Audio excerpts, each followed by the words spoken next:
"We want a peaceful Thanksgiving with your sister's family," my parents texted. I replied, "Enjoy." What they didn't know was that I'd already flown everyone else to my new French villa. When they saw the photos, however, silence. This is a story I never thought I'd tell, about the moment my world shattered, only to rebuild into something far more beautiful than I could have ever imagined. It all started with 6 words from my own parents, a text message that ripped away 20 years of carefully constructed appearances. "We need space." Maybe you could skip this one. Can you imagine? Being told by your own mother and father that they needed space from you for Thanksgiving? My heart didn't just sink, it felt like it imploded. I'm Cassandra Miller, 32 years old, and until that moment last month, I genuinely believed being the reliable daughter actually meant something to them. My reply? A single, defiant word: enjoy. They had no earthly idea I'd just bought a villa in France, or that I was about to host the Thanksgiving they'd regret missing for years to come. Before I dive into how this all unfolded, let me know where you're watching from in the comments, and if family drama stories make you feel a little better about your own holidays, hit that like and subscribe button. Growing up as Linda and Robert Miller's eldest daughter, I lived under a constant weight of expectation. My relationship with them was, well, it was close, but incredibly complicated.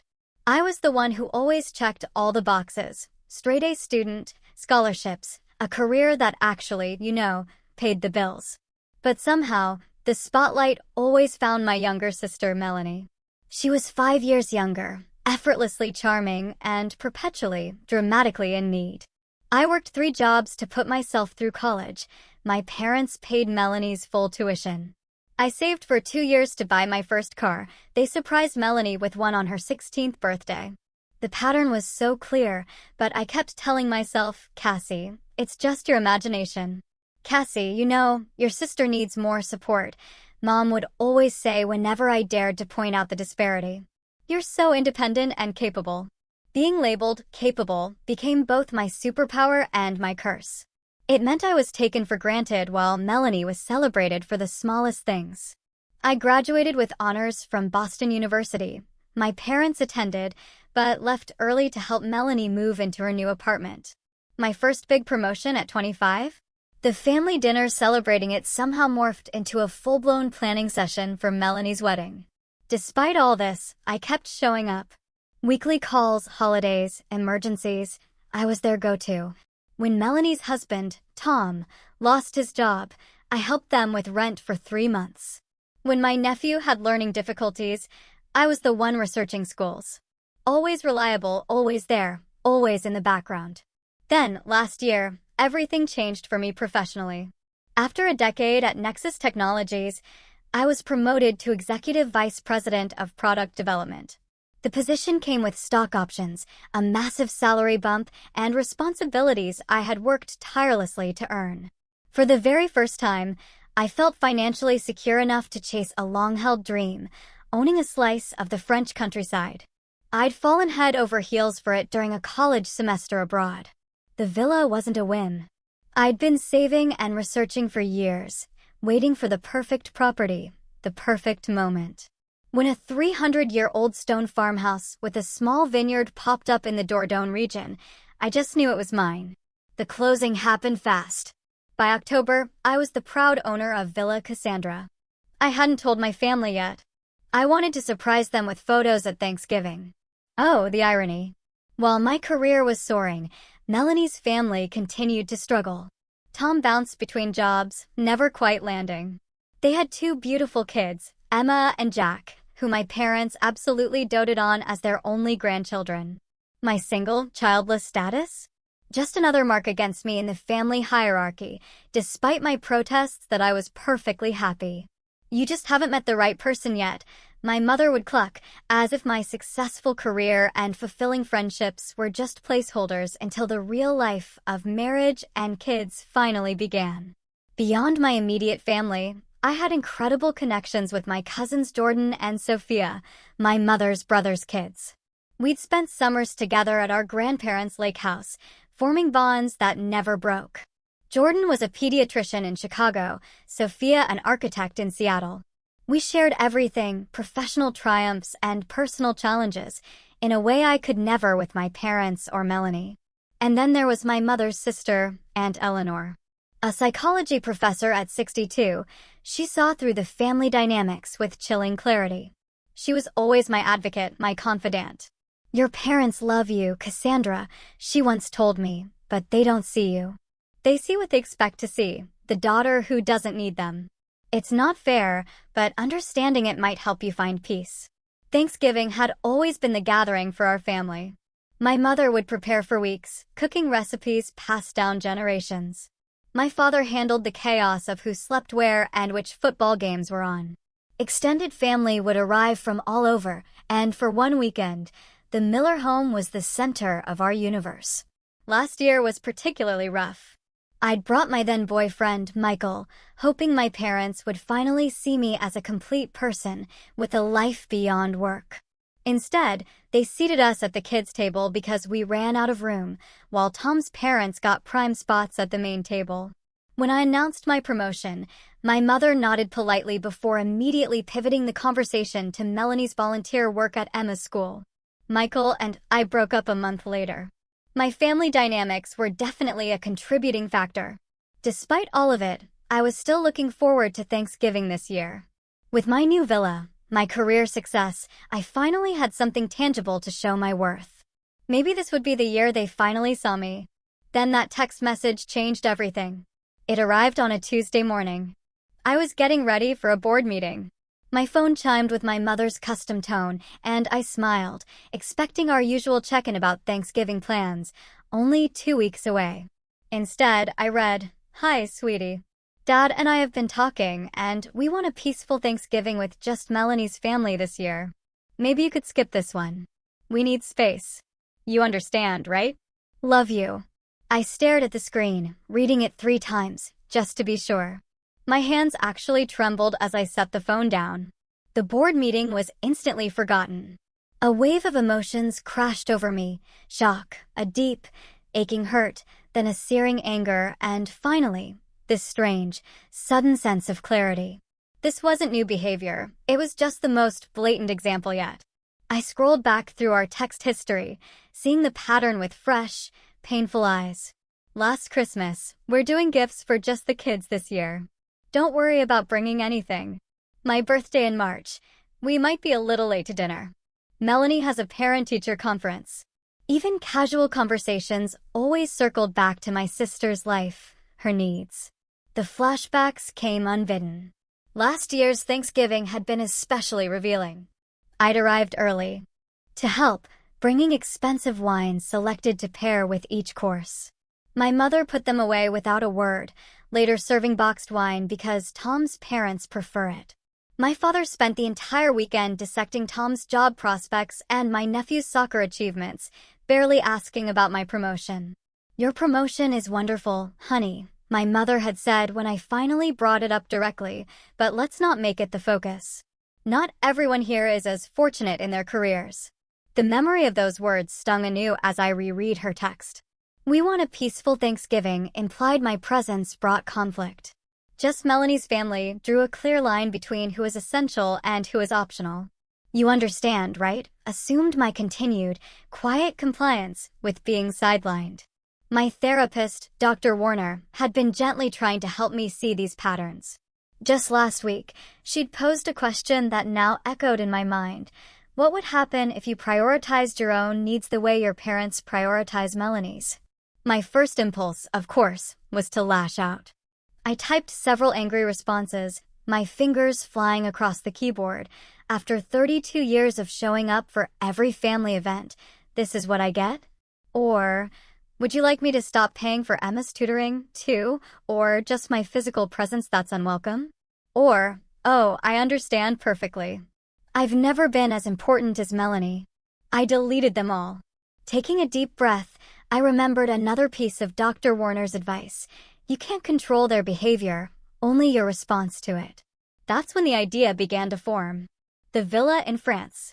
The connections with extended family who had always treated me with genuine affection. The opportunity to create something new, something that was mine. Instead of fighting for a place at a table where I wasn't valued, I could set my own table. Instead of trying to prove my worth to people determined not to see it, I could surround myself with those who already did. With a newfound sense of calm, I typed my response, "Enjoy." That single word felt more powerful than any angry paragraph. It offered no resistance for them to push against, no guilt for them to manipulate, no emotion for them to dismiss. Just acceptance. And the beginning of my liberation. As I sent the text, I felt something shift inside me. The constant ache of seeking approval began to subside, replaced by a surge of excitement for what I could create. My parents didn't know about the villa yet. Nobody did. They had no idea that their rejection was about to become the catalyst for something truly wonderful. That evening, I sat on my apartment balcony overlooking Boston Harbor, notebook in hand, planning my alternative Thanksgiving. The hurt was still there, a dull throb beneath my breastbone. But alongside it, a powerful sense of possibility grew. For the first time in my adult life, I would celebrate a holiday entirely on my terms. Thanksgiving in France, I wrote at the top of the page. Then I started listing names, people who had shown me genuine love and appreciation, people who saw me clearly, whose company brought joy rather than anxiety. As the list grew, so did my conviction. This wasn't just an alternative plan. It was a new tradition born from the ashes of exclusion. By midnight, my heart felt lighter than it had in years. The message that had started the day as a painful rejection had transformed into an unexpected gift, the permission to finally put myself first. With only 2 weeks until Thanksgiving, I had to move fast. The next morning, I started making calls, beginning with Aunt Eleanor.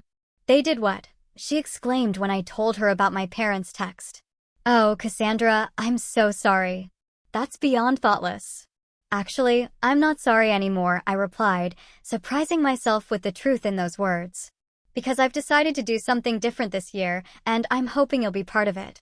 I told her about the villa, the stone walls, the rolling vineyards, the charming nearby village. "I'm hosting my own Thanksgiving there, and I'd love for you to come." The line went quiet for a moment. Then Aunt Eleanor's voice, thick with emotion. "My darling girl, I would be honored. And may I say how proud I am of you right now?" That first positive response gave me the courage to continue. I called my cousins Jordan and Sophia next. Both immediately accepted. "Are you kidding? Thanksgiving in France instead of Aunt Linda's dry turkey? I'm booking flights right now." Sophia laughed. "What about your parents?" Jordan asked carefully. "Do they know about this?" "They've opted for a peaceful holiday with just Melanie's family," I explained. "This is my response." "Cassie," Jordan said after a pause. "This has been a long time coming. Count us in." My Uncle David and Aunt Patricia, my father's brother and his wife, were equally enthusiastic. Their college-aged daughters, my cousins Madison and Leah, squealed with delight at the idea of an international Thanksgiving. Even my mother's brother Michael and his husband James, who usually spent holidays with James' family, rearranged their plans to join us. As RSVPs poured in, I felt a growing sense of validation. These people valued me enough to change their holiday plans on short notice, to book international flights, to embrace something new. Their enthusiasm was healing something deep inside me I hadn't realized was so badly wounded. The logistics were complicated but energizing. I worked with a local property manager in France to prepare the villa, ordering additional beds and linens, stocking the kitchen, arranging for a rental van to transport everyone from the airport. I researched traditional French markets for ingredients, planning a menu that would honor American traditions while incorporating local French specialties. The most surprising contact came 3 days after I started making arrangements, a text from Tom, Melanie's husband. "Can we talk? It's important." Cautiously, I called him during my lunch break. "Cassie, I heard you're not coming for Thanksgiving," he began. "That's right," I replied neutrally, not explaining further. "Look, things are weird right now," he continued. "Melanie doesn't know I'm calling you. Your parents told us they suggested you might want to skip this year, but something about it doesn't feel right." I appreciated his careful phrasing. Tom had always been perceptive about the family dynamics, often shooting me sympathetic glances during particularly egregious instances of favoritism. "I'm doing something different this year," I said. "I bought a villa in France and I'm hosting Thanksgiving there." The line went silent, then Tom burst out laughing. You're kidding. That's amazing, Cassie. Wait, does anyone else know about this? Most of the extended family will be there, I confirmed. Aunt Eleanor, the cousins, Uncle David's family, another silence, longer this time. Mel and I had a fight with your parents last week, he finally said, about money again. They promised to help with Emma's private school tuition, then pulled back, saying they needed to set boundaries. Suddenly, they're all about boundaries. I wasn't sure how to respond, but Tom continued. I know it's complicated between you and Melanie, but would there be room for us? The kids would love to see France, and honestly, I can't face another Thanksgiving with your parents right now. My immediate reaction was resistance. Melanie had always been the center of family attention. Would inviting her just recreate the same dynamics in my new space? But as I considered Tom's request, I realized excluding them would be making decisions based on hurt rather than healing. Let me think about it, I said honestly. There's room physically, but I need to make sure this feels right emotionally. That night, I called Dr. Warner for an emergency session. Am I crazy to consider including Melanie and her family? Wouldn't that just bring all the old patterns to France? What are you afraid would happen? She asked. That she'll become the center of attention again, that I'll be sidelined in my own house. Who would put her at the center? The question stopped me short. In France, there would be no parents playing favorites. The dynamics would be different because the key players would be different. And maybe, just maybe, away from our parents' influence, Melanie and I could find a new way to relate. The next day, I called Tom back. You're all welcome to come. But Tom, this needs to be different. I need Melanie to know this is my space, my celebration. I understand, he said quietly. And Cassie, thank you. I think this could be good for everyone. As Thanksgiving approached, the excitement built with each confirmed flight, each menu decision, each preparation completed at the villa. What had begun as a reaction to rejection was transforming into something joyful and intentional. I was creating a new tradition, one founded on mutual respect and genuine connection. The day before my departure, I received another text from my mother. It was asking about Melanie's travel plans. Not one word about me or where I was. It was the final, definitive confirmation that I had made the right decision. They'll let you know their plans, I replied simply, then turned my phone off and finished packing for France. The flight from Boston to Paris gave me 10 hours of uninterrupted time to process what I was doing. Somewhere over the Atlantic, I realized I wasn't running away from my family problems. I was running towards something new, something authentic, something mine. Landing at Charles de Gaulle Airport early Wednesday morning, a profound sense of peace washed over me. The familiar language, the smells, the energy all welcomed me back to the country I'd fallen in love with years ago. I collected my rental car and began the 4-hour drive to the Dordogne region, windows down, breathing in the crisp November air. The villa exceeded even my expectations. Situated on 3 acres, with its own small vineyard, the 300-year-old stone farmhouse had been lovingly restored. Thick walls, exposed wooden beams, and a massive stone fireplace gave it the authentic charm I dreamed of, while updated amenities ensured everyone would be comfortable. I spent that first day exploring every corner of my new property. The main house had 5 bedrooms, each with its own character. The master suite featured French doors opening onto a private terrace overlooking the vineyard. 3 guest rooms occupied the 2nd floor, while the converted attic space contained a charming 5th bedroom, perfect for the kids. A detached guest cottage would provide additional accommodation for Uncle Michael and James. The kitchen became my immediate favorite space, rustic yet functional, with copper pots hanging from ceiling beams and a large farmhouse table that could seat 14. It felt like the heart of the home. I imagined family gatherings stretching long into the evening, filled with conversation and laughter. My nearest neighbors, the Moreaus, stopped by that afternoon, bringing a basket of local cheeses and a bottle of walnut liqueur, a regional specialty. Despite my rusty French, we managed a warm conversation. They were delighted by my plans for an American Thanksgiving and promised to show me the best market stalls for fresh produce. Thursday morning, I ventured into the nearby village of Saint Cyprien. The weekly market was in full swing, with vendors selling everything from fresh vegetables to handcrafted pottery. I filled my basket with local specialties: black truffles, foie gras, tender greens, and jewel-toned root vegetables. The butcher recommended a free-range turkey from a nearby farm, which he promised to prepare for collection the following day. Returning to the villa, I began making lists and preparing what I could in advance. Cranberries weren't easily available, so I decided to make a sauce with local red berries instead. I adapted my grandmother's stuffing recipe to incorporate regional bread and herbs. The blend of American tradition and French ingredients felt symbolic of this new chapter one was creating. The first arrivals came early Friday morning. Aunt Eleanor had coordinated with Jordan and Sophia to share a rental car from the airport. Hearing tires on the gravel driveway, I rushed out to greet them. "Cassandra, this is magnificent," Aunt Eleanor exclaimed, embracing me tightly. "You've created something truly special here." Jordan and Sophia were equally effusive, exploring the grounds with childlike excitement. "I can't believe you kept this secret," Sophia said, linking her arm through mine.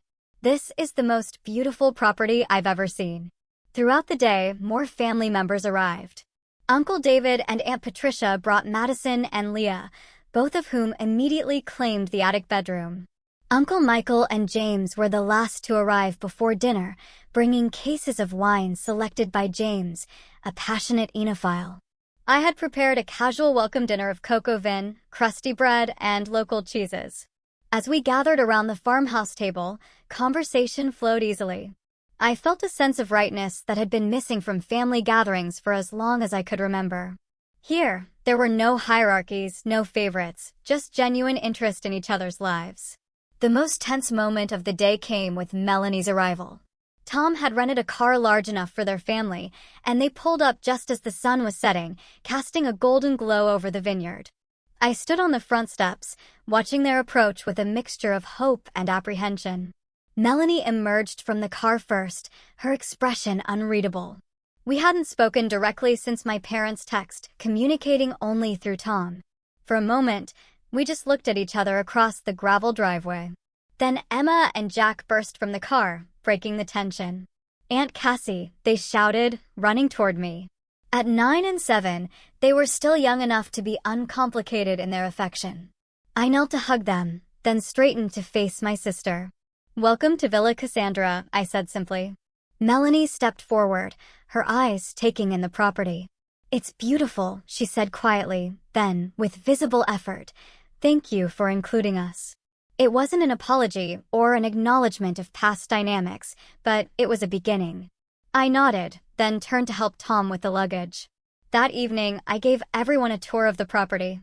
The villa came alive with exclamations of delight and the sounds of people choosing rooms and settling in. Emma and Jack were ecstatic about sharing the attic space with their older cousins Madison and Leah, who had promised to teach them card games and help them practice French. We ended the tour in the kitchen, where I had laid out local cheeses, bread, and wine for an impromptu late-night snack. As we gathered around the farmhouse table, Uncle Michael raised his glass. "To Cassandra," he said, "for bringing us together in this beautiful place. I think this might be the start of a new family tradition." As glasses clinked and smiles were exchanged, I caught Melanie watching me with an expression I couldn't quite read. When our eyes met, she didn't look away, but raised her glass slightly in acknowledgement. It was a small gesture, but in that moment, it felt significant. Later, as I prepared for bed in my new room, I realized I hadn't checked my phone all day. When I finally did, there were 3 messages from my mother, all asking about Melanie's travel plans. Not one mentioned me or wondered where I was. The old, familiar hurt flickered briefly, but this time it was quickly replaced by something else: gratitude for the genuine connections I was experiencing with the rest of my family. Setting my phone aside, I stepped onto my terrace and looked out over the moonlit vineyard. Tomorrow would be Thanksgiving, and for the first time, I was truly looking forward to it. Thanksgiving morning dawned clear and crisp. I woke early, before sunrise, and slipped downstairs to start the coffee. Standing in the kitchen doorway, watching the first light touch the vineyard, I felt a profound sense of peace. This place was mine. This day was mine. This celebration would be what I chose to make it. The house gradually came to life around me. Uncle James joined me first, offering to walk to the village bakery for fresh bread and pastries. Aunt Eleanor appeared next, immediately taking charge of breakfast preparations with quiet efficiency. One by one, family members filtered downstairs in pajamas and robes, creating a comfortable, intimate atmosphere I had never experienced at my parents' formal holiday gatherings. After a leisurely breakfast, we divided into teams. Jordan, Sophia, and I would handle the main cooking. Uncle David and Tom took the children to explore the village and pick up last-minute supplies, and Patricia and Melanie worked on setting the long harvest table in the dining room, while Uncle Michael and James arranged a drink station and built a fire in the great stone fireplace. The kitchen became command central, filled with delicious aromas and lively conversation. I showed Jordan and Sophia where I'd stored all the ingredients, and we began preparing dishes together. The turkey, collected from the butcher the day before, was seasoned with herbs from the garden. Jordan tackled the mashed potatoes and gravy. "I can't remember the last time I enjoyed Thanksgiving preparations this much," Sophia commented as she chopped vegetables. "Usually, it's all stress and walking on eggshells around Aunt Linda's kitchen rules. Remember when she redid your green bean casserole because you used the wrong kind of onions?" Jordan laughed. "Or when she made that passive-aggressive comment about your store-bought pie crust?" I added, joining their laughter. Aunt Eleanor poked her head in occasionally, offering advice or an extra pair of hands. "You're doing beautifully," she assured me during one such visit. "This is exactly what Thanksgiving should be, collaboration, not competition." Throughout the morning, my phone remained silent. No texts from my parents asking where I was or why I hadn't responded to their messages. It seemed they had accepted my absence without question, which confirmed once again that I had made the right choice. Around noon, Tom returned with the children, their cheeks flushed from the cold, arms laden with fresh flowers from the village florist and bottles of local cider. Emma and Jack excitedly showed me the French words they had learned from the shopkeepers. "Merci. Bonjour. S'il vous plaît." Jack recited proudly, and I can count to 10 too. As I praised their new language skills, I noticed Melanie watching from the doorway, her expression softening. It occurred to me that this might be the first time she was seeing me interact with her children without our parents present, without the subtle comparisons and competition they fostered between us. The afternoon progressed in a whirl of activity. The dining table was transformed with linen runners, candles, and flower arrangements. The children created handmade place cards for everyone, decorating them with drawings of turkeys and French flags. Madison and Leah taught Emma and Jack how to fold napkins into elaborate shapes, resulting in a table setting that was both elegant and playfully personal. Around 3 o'clock, as the turkey roasted and side dishes were being finalized, multiple phones around the villa chimed almost simultaneously. I was crimping the edge of a pie crust when Aunt Patricia called from the living room. "Cassandra, you might want to see this." I wiped my hands and joined the others who were gathered around Uncle David's phone. He handed it to me wordlessly. It was a text from my mother. "David, are you and Patricia doing something for Thanksgiving? Melanie isn't answering our calls, and we're getting worried. We're supposed to be having dinner in an hour." Similar messages had gone to Jordan, Sophia, and Aunt Eleanor. Everyone had received some version of the same question as my parents slowly realized that not only was Melanie missing, but apparently, the entire extended family had other plans. "They still don't know," Sophia said, looking at me. "Should we tell them?" I considered the question carefully. Part of me wanted them to discover through social media later, to feel the full impact of what they had missed. But that approach felt petty, motivated by hurt rather than healing. "Let's wait until after dinner," I decided. "Today is about us, about this new tradition we're creating. Let's keep it positive." Everyone nodded in agreement, and we returned to our preparations. Melanie remained quiet during this exchange. But as we walked back to the kitchen together, she finally spoke directly to me. "I should have told them we were coming here," she admitted. "I just couldn't figure out how to explain it without making them feel bad or making myself feel worse." You don't owe them an explanation, I replied. Neither of us do. Melanie looked at me for a long moment. When did you get so strong, Cassie? The question caught me off guard. I don't know if it's strength exactly. Maybe just self-preservation. Well, whatever it is, she hesitated, then added, I admire it. And I'm sorry for a lot of things. Before I could respond, Jack burst into the kitchen, announcing that the table was ready for inspection. The moment passed, but something had shifted between us. A beginning of understanding, perhaps. As evening approached, the final preparations came together. The turkey emerged from the oven, golden and fragrant. Side dishes were transferred to serving bowls. Wines were uncorked to breathe. Everyone disappeared briefly to change for dinner, returning in festive attire that struck the perfect balance between celebration and comfort. Just before we gathered at the table, I stepped outside for a moment alone. The sun was setting over the vineyard, painting the sky in shades of pink and gold.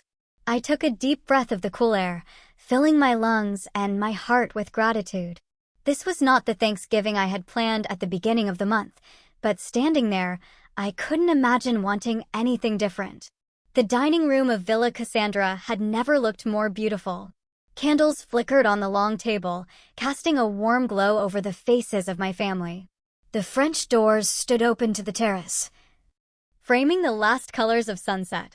Crystal glasses sparkled, silver serving dishes gleamed, and the room was filled with the mingled aromas of roasted turkey, freshly baked bread, and sweet pies cooling in the kitchen. As everyone found their places, I remained standing at the head of the table, suddenly overcome with emotion.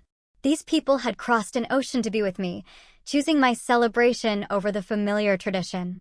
Looking at their expectant faces, I felt a surge of love and belonging that nearly brought me to tears. Raising my wine glass, I took a moment to compose myself. Thank you all for being here, I began. A few weeks ago, I never could have imagined this moment. But now, I can't imagine being anywhere else. You've helped me create something truly special, and I'm grateful for each of you. Aunt Eleanor stood next, her glass raised. To Cassandra, she said, her voice clear and strong, who has not only opened her beautiful home to us, but has reminded us what family should truly be about, unconditional love and genuine support. I've watched you grow into an exceptional woman, my dear, and I couldn't be prouder of the strength and grace you've shown. Her words touched something deep inside me, a place starved for the very validation my parents had always withheld. To be seen, to be acknowledged, to be celebrated for who I was rather than what I could provide. It was healing in ways I hadn't known I needed. The meal progressed with an ease and joy I had never experienced at family gatherings. Dishes were passed, compliments exchanged, and conversations flowed naturally between serious topics and lighthearted banter. Jordan shared stories about his pediatric practice, while Sophia described her latest architectural project. Uncle Michael and James entertained us with tales from their recent travels in Southeast Asia. When the turkey platter reached Melanie, she served her children first, then turned to me with an unexpected smile. This is the most delicious turkey I've ever had at Thanksgiving, she said, loudly enough for everyone to hear. Mom would be jealous. The table went momentarily quiet at the mention of our parents, then erupted in laughter. The tension broken. Others began sharing their own stories of previous Thanksgiving disasters and family dynamics. Remember when Aunt Linda refused to let anyone help in the kitchen, then complained for months about how no one helped? Uncle David chuckled. Or when Uncle Robert spent the entire meal talking about his golf game and then got offended when people started their own conversations, added Aunt Patricia. It was cathartic, this gentle acknowledgement of the difficulties we had all experienced, but rarely discussed. Not mean-spirited, just honest. And somehow, in the sharing, those memories lost some of their power. As dessert was served, pumpkin pie alongside a French tart tatin, Uncle Michael suggested we continue the tradition of sharing what we were thankful for. One by one, family members spoke, their answers ranging from heartfelt to humorous. When it came to Tom's turn, he looked directly at me.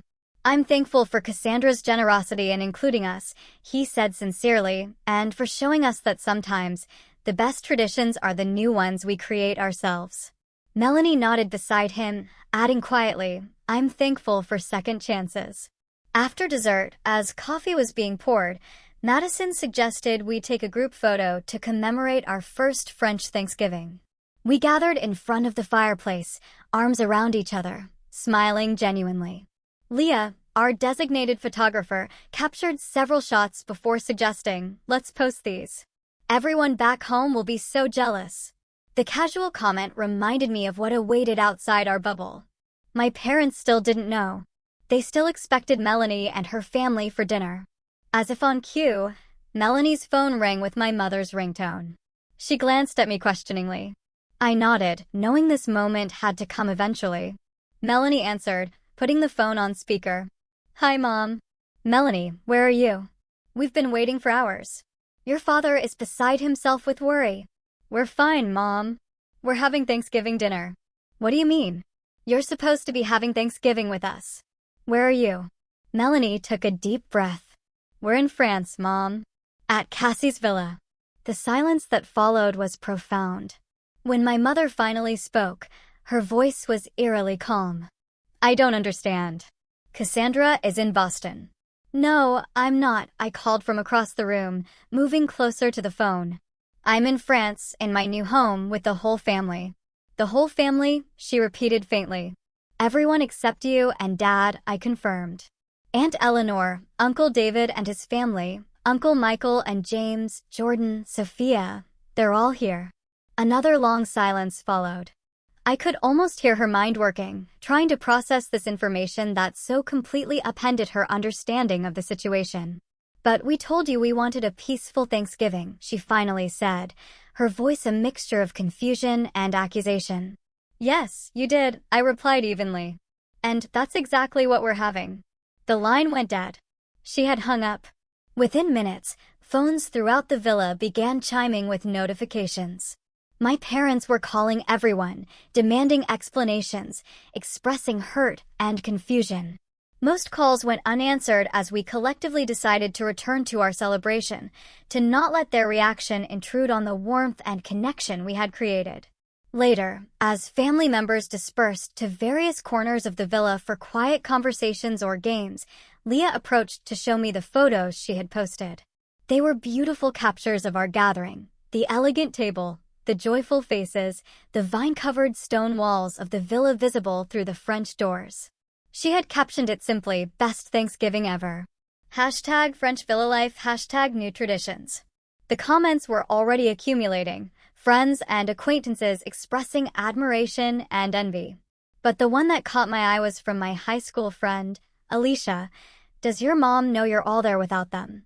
Bold move, Cassie. It was happening.